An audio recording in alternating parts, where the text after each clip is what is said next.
اعوذ باللہ من الشیطان الرجیم، بسم اللہ الرحمن الرحیم۔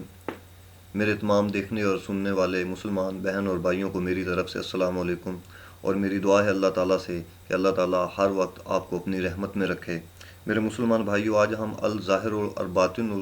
جو قرآن مجید میں اللہ تعالیٰ نے فرمایا ہے، دو جو لفظ ہیں ان پہ ہم بات کریں گے، بتائیں گے وہ ظاہر کیا ہے اور باطن کیا ہے۔ سب سے پہلے میرے مسلمان بھائیوں شروع کرتے ہیں کہ معلوم ہو کہ یہ دونوں صفتیں الظاہر اور باطن، یہ دونوں صفتیں مضافات میں سے ہیں۔ مضافات کا مطلب ہوتا ہے کہ ان کا آپس میں تعلق ہے یا ان کی آپس میں نسبت ہے، کیونکہ ظاہر ایک ہی وجہ سے ظاہر ہوتا ہے اور ایک ہی وجہ سے ظاہر اور باطن نہیں ہوتا، یعنی کہ جس وجہ سے ظاہر ہوتا ہے اسی وجہ سے وہ باطن نہیں ہوتا، ان کی وجوہات علیحدہ علیحدہ ہیں۔ چنانچہ اللہ تعالیٰ کو اگر تم ادراک حواس کی نسبت سے سمجھو گے تو وہ باطن ہے۔ ادراک حواس خمسہ، حواس خمسہ کی وہ 5 قسمیں ہیں انسان کے اندر موجود ہے، جیسے میں بول رہا ہوں، بولنا، سننا، سونگھنا، دیکھنا اور محسوس کرنا۔ ہاتھ لگے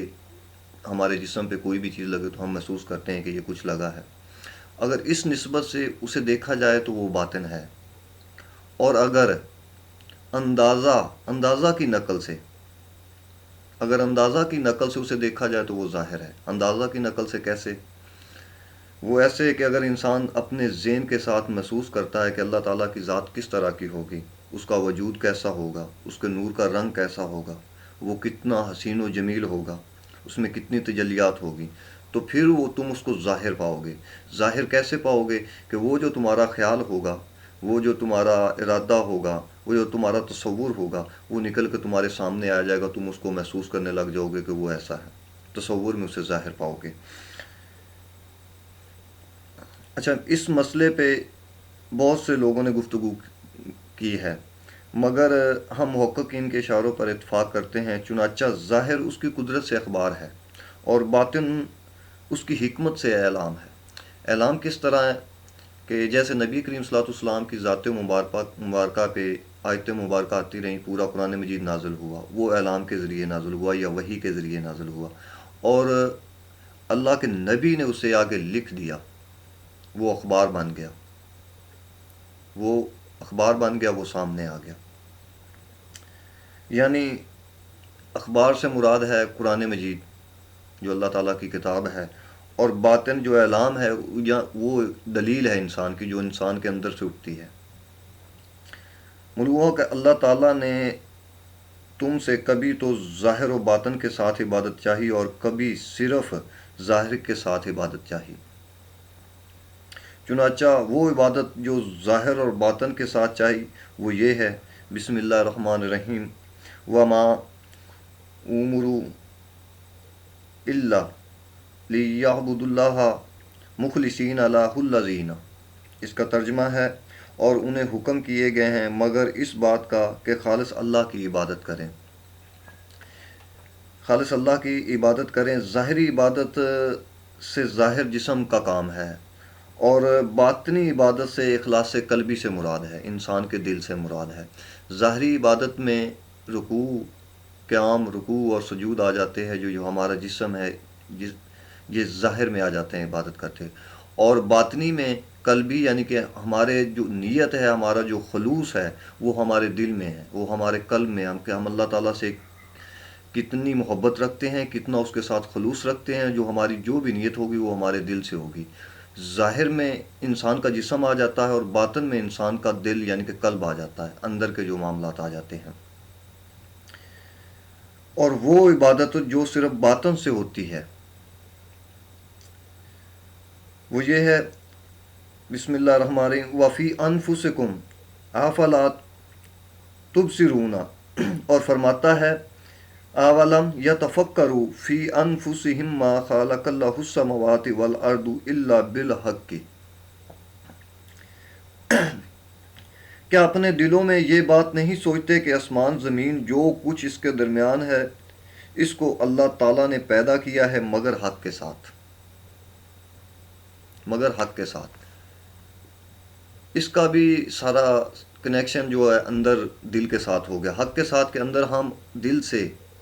خلوص نیت جو ہماری ہے، ہمارے جو دل میں اللہ کے لیے خلوص ہے، حق ہے، وہاں سے اگر مانیں گے تب جو باہر کی ظاہری عبادت ہے تب ہمیں وہ فائدہ دے گی۔ اگر ہم اندر کے اخلاص اور خلوص کو اچھا نہیں کریں گے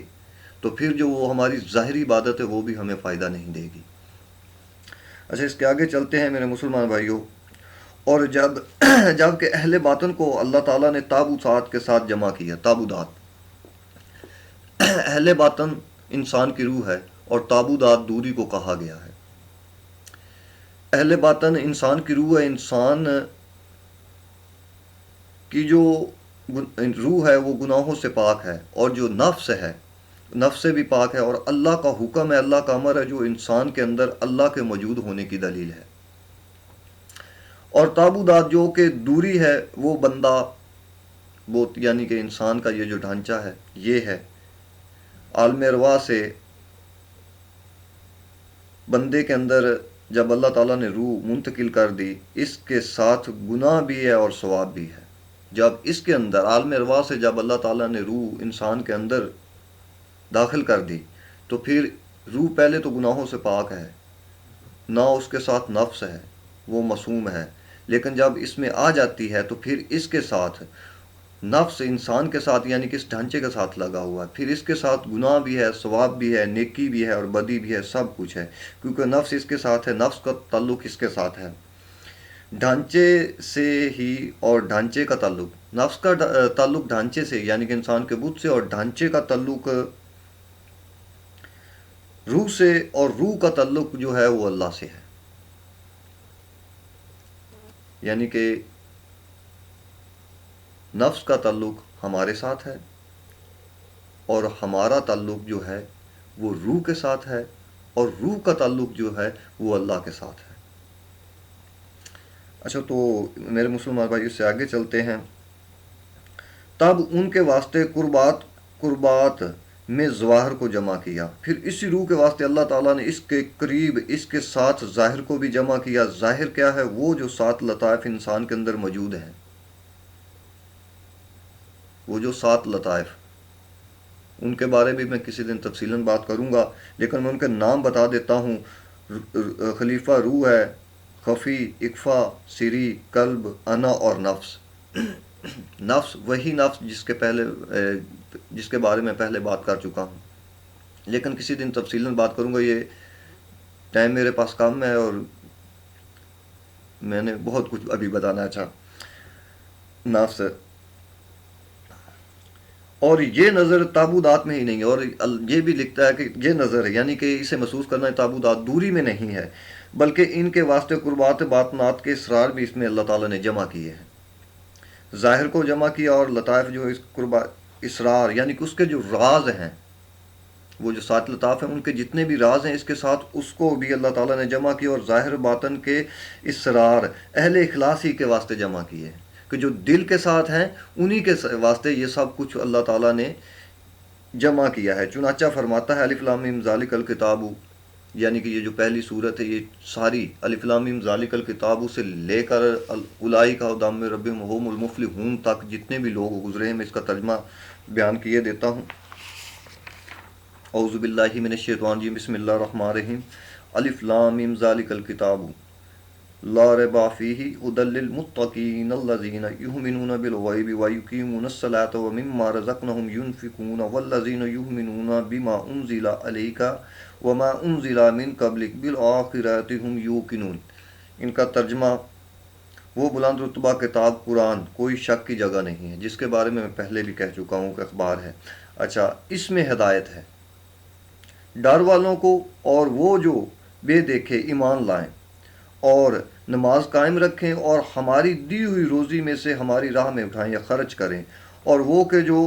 ایمان لائیں اس پر جو اپنے محبوب تمہاری طرف اترا اور جو تم سے پہلے اترا، اور آخرت پہ اترا،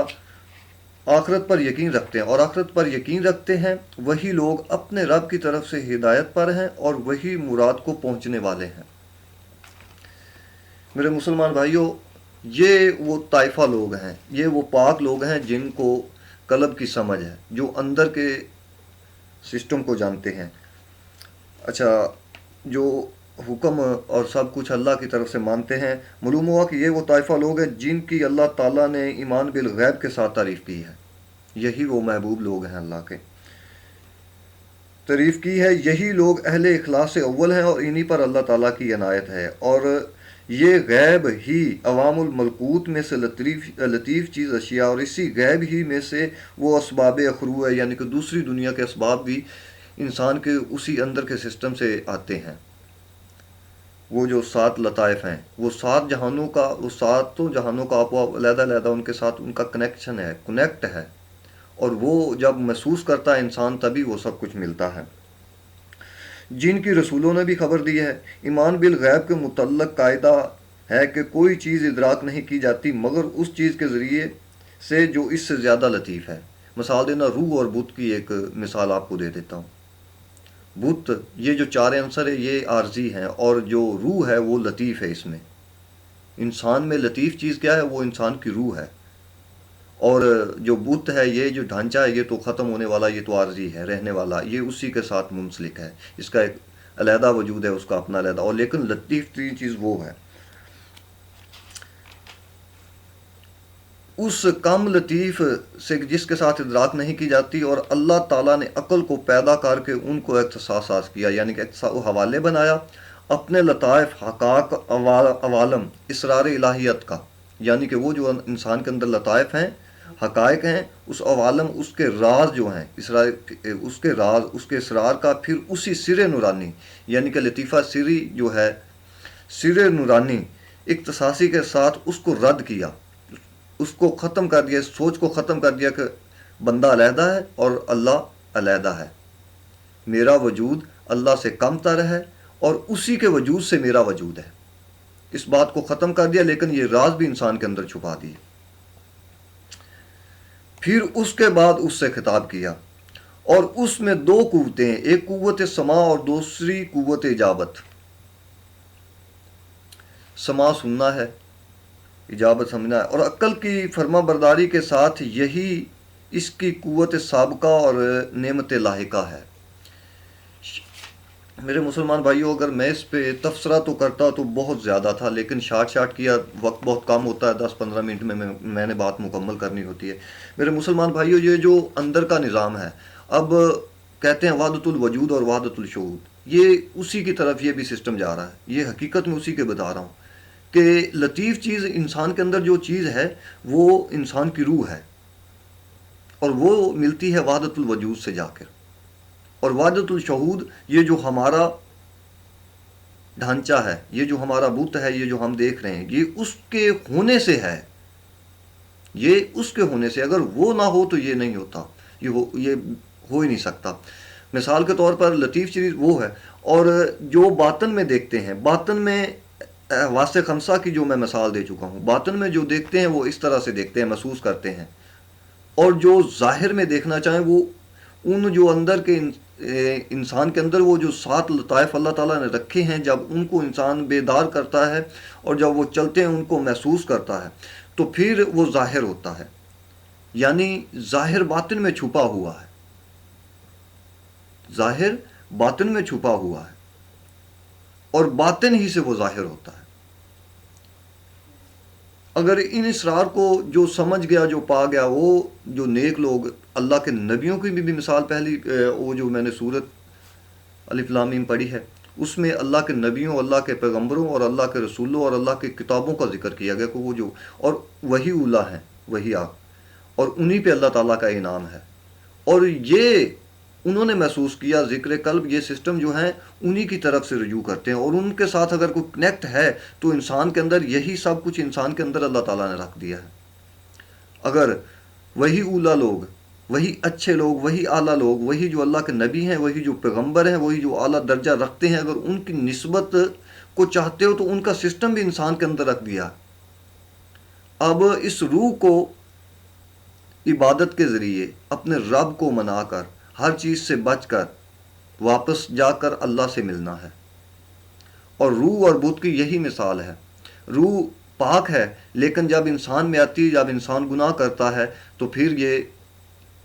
اس گناہ میں مبتلا ہوتی ہے اور سب کچھ ہوتا ہے. یہ اس طرح سے ہے روح کو گندا کر دینا، یعنی کہ جیسے دودھ اللہ کا نور ہے اس میں کوئی گندی چیز ملا دینا.